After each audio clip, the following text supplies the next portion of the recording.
I am in Kigali, the capital of Rwanda, also known as the land of 1,000 hills. Many people remember Rwanda because of the genocide in 1994, in which about 1 million people were killed. 16 years later, the scars of the war are still very fresh. However, this country has done a remarkable job of recovery. It has achieved stability and economical growth. I am here in Kigali to meet with some extraordinary organizations that are making the difference in the lives of thousands of Rwandans.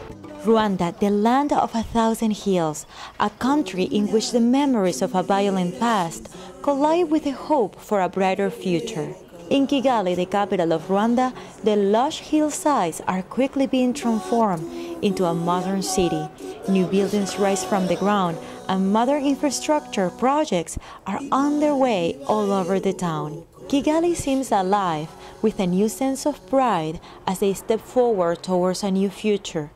It is impeccably clean, making it hard to believe that these same roads were covered with dead bodies just 16 years ago due to the genocide that took the lives of over 1 million Tutsis and moderate Hutus. Despite the deep wounds, this tiny African nation is making a tremendous effort to move on, and part of the healing and reconciliation process is taking place thanks to the hard work of some extraordinary non-profit organizations. After the genocide, 70% of the population in Rwanda was female. I'm right now at Aquila Institute, an organization that strives to empower young women in Rwanda.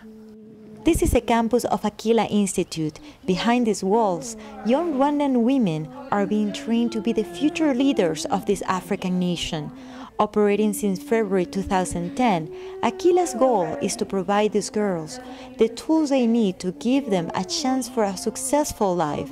This program was started by Elizabeth Dearborn Davis and Dave Hughes, and they both were in Rwanda about 4 years ago, and they were just completely amazed by the resiliency of the population, but also a little bit stunned by the lack of opportunities for young women. So they decided that they wanted to open a school that would give young women who didn't have the opportunity to go to university some skills so they could still get jobs and support their families and pull themselves out of poverty. These girls have gone through much adversity in their young lives. For many, the death and violence of the past is a reality hard to forget. Yet in these classrooms, they are encouraged to speak out, think as entrepreneurs, and believe in themselves. How does that feel compared to if you're working for somebody else? What difference does that create for you? Because it's your own business. It gives you a level of flexibility.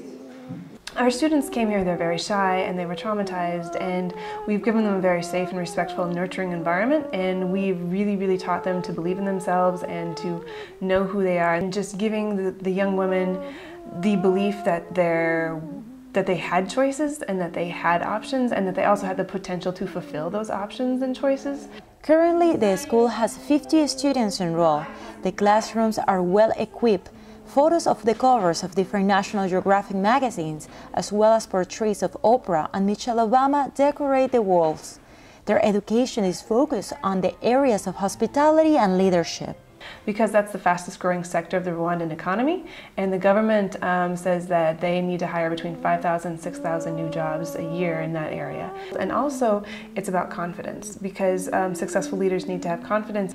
Aquila brings a lot of leaders of the tourism industry to talk to the girls, and they're so impressed that many of the students have already got part-time jobs.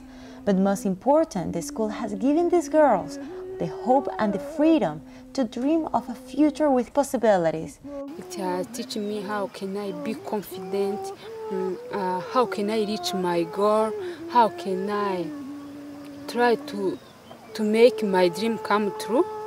That is the case with Noela, who was only 9 years old when the genocide happened. She will never forget the horrors of those days.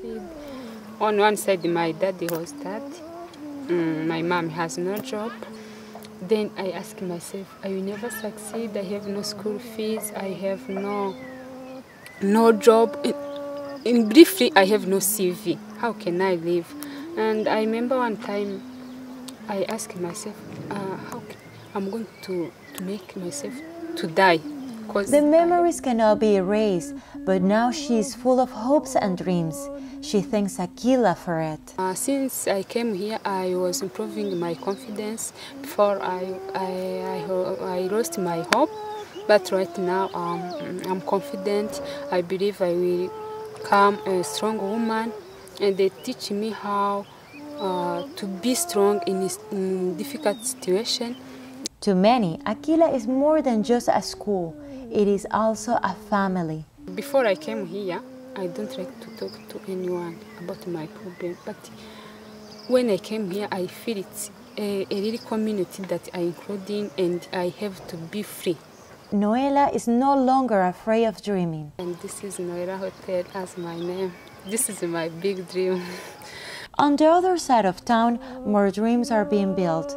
Established in 1997, the Mulindi Japan One Love project focuses on providing aid to people with disabilities.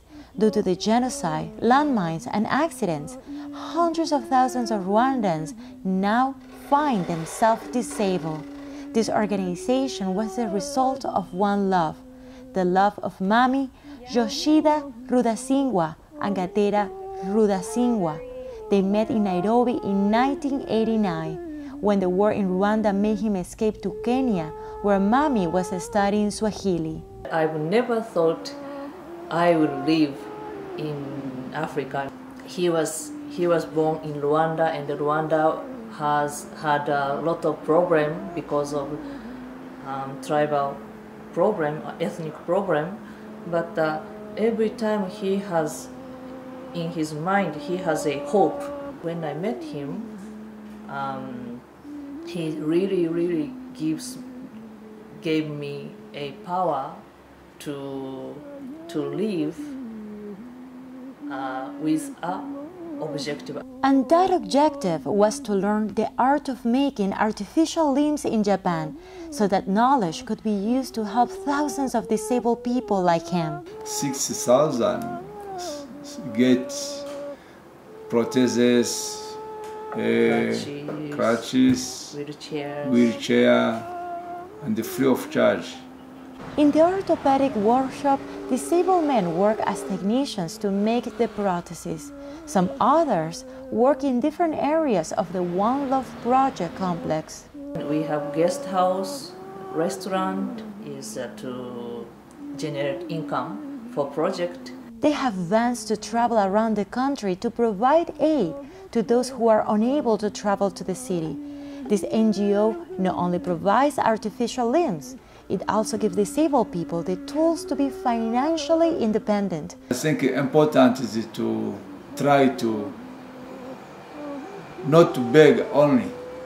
Recently, the One Love Project USA opened its doors. If you not to bring money, you can bring some prostheses, second hand, separate material.